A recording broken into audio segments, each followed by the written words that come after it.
ఏలూరు జిల్లా Polavaram MLA Chirri Balaraju, ITDA Kannapuram project officer M Surya తేజతో అధికారులతో సమీక్షా కార్యక్రమం. 25 డిపార్ట్మెంట్ అధికారులను పరిచయం చేసుకుని ప్రతి అధికారులను సమగ్ర రికార్డ్స్ అడిగి తెలుసుకున్నారు. ముఖ్యంగా నియోజకవర్గంలో విద్య, వైద్యం, రోడ్లు దుస్థితిని యాక్షన్ ప్లాన్ చేసి ప్రోగ్రాస్ చూపించాలని అధికారులను సూచించారు.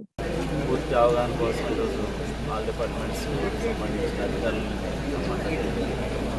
అలాగే త్వరలో ఏదైతే మేము ఎన్డీఏ కూటమి అధికారులకు వచ్చిన తర్వాత ఏదైతే హామీలు ఇచ్చామో అవన్నీ కూడా నెరవేర్చే విధంగా అలాగే ఉన్నటువంటి స్థితిగతులను ఈరోజు క్షుణ్ణంగా పరిశీలించి ప్రభుత్వం నుంచి ప్రత్యేకమైన నిధులు తీసుకొచ్చి ఏజెన్సీ ప్రాంతాన్ని అభివృద్ధి చేసేలాగా అది ముఖ్యంగా ఈరోజు ఆరోగ్య సమస్యల గురించి, రోడ్ల గురించి, నిరుపేదల ఇల్లు గురించి, మంచినీళ్ళ గురించి, అలాగే ముఖ్యంగా నిర్వాసితుల సమస్య గురించి ఈరోజు చర్చించడం జరిగింది. తప్పకుండా ఏదైతే సమస్యలు ఉన్నాయో ఈ సమస్యలన్నింటినీ కూడా త్వరితగతిన నా ప్రభుత్వం పూర్తి చేసేలాగా అలాగే ఇక్కడ ఉన్నటువంటి గిరిజనులు ఎవరైతే విద్యార్థులు ఉన్నారో వారికి ఉద్యోగ అవకాశాలు కల్పించే విధంగా అలాగే ఉపాధి అవకాశాలు కల్పించే విధంగా అందరం కూడా ఉద్యోగస్తులు కానీ మేము కూడా ప్రత్యేకమైన దృష్టి సారించి డెవలప్మెంట్ చేసి చూపిస్తాం.